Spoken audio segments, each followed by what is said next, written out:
नमस्कार। आज हम कक्षा 6, 7 और 8 के हिंदी व्याकरण के अध्याय नंबर 2 का अध्ययन करेंगे, जिसका नाम है वर्ण विचार। वर्ण विचार के अंतर्गत आज हम स्वर वर्ण के बारे में जानेंगे। सबसे पहले हम ये जानते हैं कि वर्ण क्या होता है। वर्ण भाषा की सबसे छोटी इकाई कही जाती है। आप जानते हो कि जब हम कोई भाषा बोलते हैं, चाहे कोई भी भाषा हो, तो हम उसे किसी न किसी ध्वनि से बोलते हैं। तो वर्ण उसे कहते हैं जो उसमें ध्वनि चिन्ह आते हैं। लेकिन ध्वनि चिन्ह वो ध्वनि चिन्ह जिसके और खंड या टुकड़े नहीं किए जा सकते, उसे हम वर्ण कहते हैं। अब ये ध्यान रखना है आपको कि वर्ण को ही भाषा की सबसे छोटी इकाई कहते हैं। अब सबसे छोटी इकाई से क्या तात्पर्य है कि जैसे टुकड़े नहीं किए जा सकते। हमने एक शब्द बोला राम। अब राम शब्द किस किस से मिलके बना है?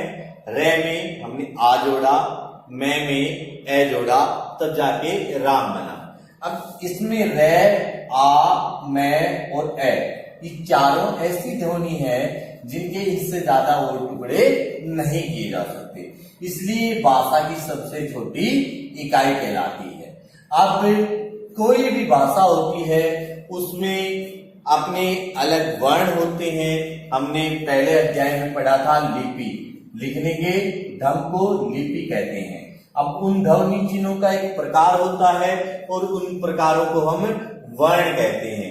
अब उन्हीं वर्णों का से मिलकर के बनती है वर्णमाला। वर्णमाला मतलब वर्ण प्लस माला, यानी कि वर्णमाला। किसी भी भाषा के मूल ध्वनि चिन्हों के व्यवस्थित समूह को वर्णमाला कहते हैं।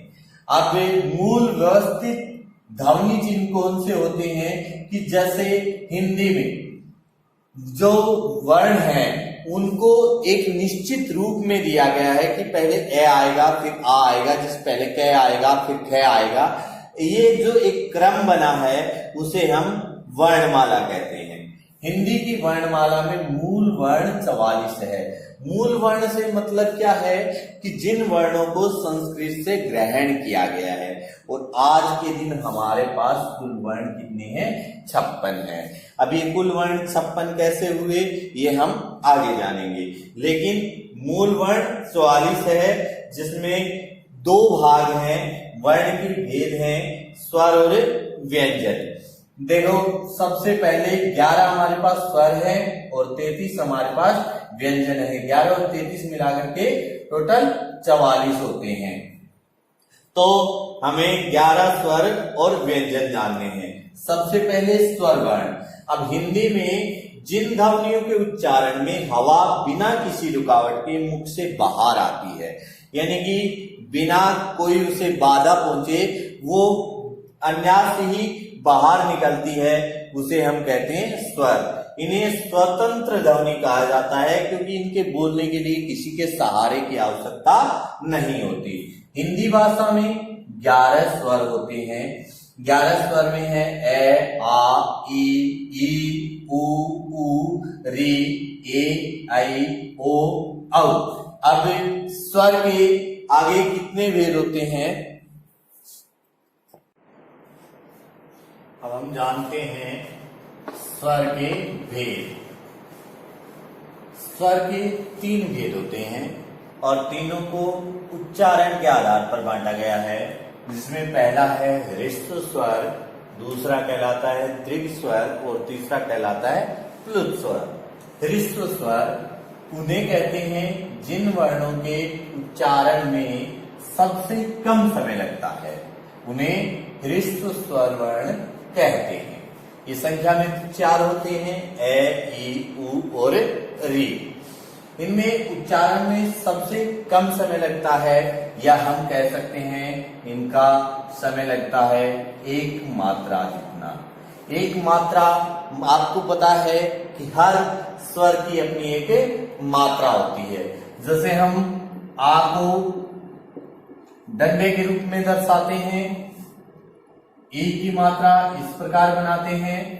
तो ये जो एक मात्रा का समय लगता है वो ह्रस्व स्वर में लगता है, यानी कि सबसे कम समय लगता है। अब आता है दीर्घ स्वर।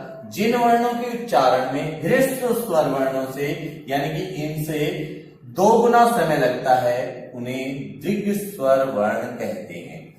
ये संख्या में 7 होते हैं, जिनमें आ, ई, उ, ए, ऐ, ओ और औ, ये 7 हमारे दीर्घ स्वर होते हैं। तो हमारे पास में 4 ह्रस्व स्वर है और 7 हमारे पास में दीर्घ स्वर है। हमने बताया था कि पूर्ण संख्या होती है स्वरों की हिंदी में 11। अब तीसरा आता है स्वर का भेद है प्लुत स्वर। जिन वर्णों के उच्चारण में ह्रस्व स्वर वर्णों से तिगुना समय लगता है उन्हें प्लुत स्वर वर्ण कहते हैं। इसका प्रयोग या इसका चिन्ह एस के रूप में दर्शाया जाता है। जैसे आप लिखते हैं ओम, ओम के बीच में जो चिन्ह लगाया गया है ये प्लुत स्वर का चिन्ह है, लेकिन इसका प्रयोग हिंदी भाषा में नहीं के बराबर होता है, इसलिए इसे स्वरों की संख्या में नहीं रखा गया, परंतु ये स्वर का भेद होता है। अब इसमें जो 4 दीर्घ स्वर में आते हैं ए, ऐ, ओ, औ, इन चारों को हम संयुक्त स्वर वर्ण भी कहते हैं। संयुक्त स्वर वर्ण क्यों कहते हैं? क्योंकि ये इस हिसाब से बने हैं कि जैसे ए में ई मिलाएंगे तब ए बनता है, जिससे आपने संधि में पढ़ा होगा गण प्लस ईस बराबर होता है गणेश। तो ए और ई मिल करके ए बना। तो ये ए, ऐ, ओ और औ ये चारों संधियों से बने हैं, इसलिए इन्हें संयुक्त स्वर भी कहते हैं और इनकी संख्या 4 होती है।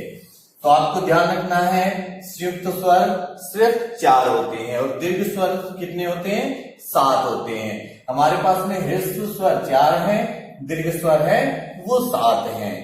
कुल हमारे पास में 11 स्वर होते हैं। आज के लिए इतना ही।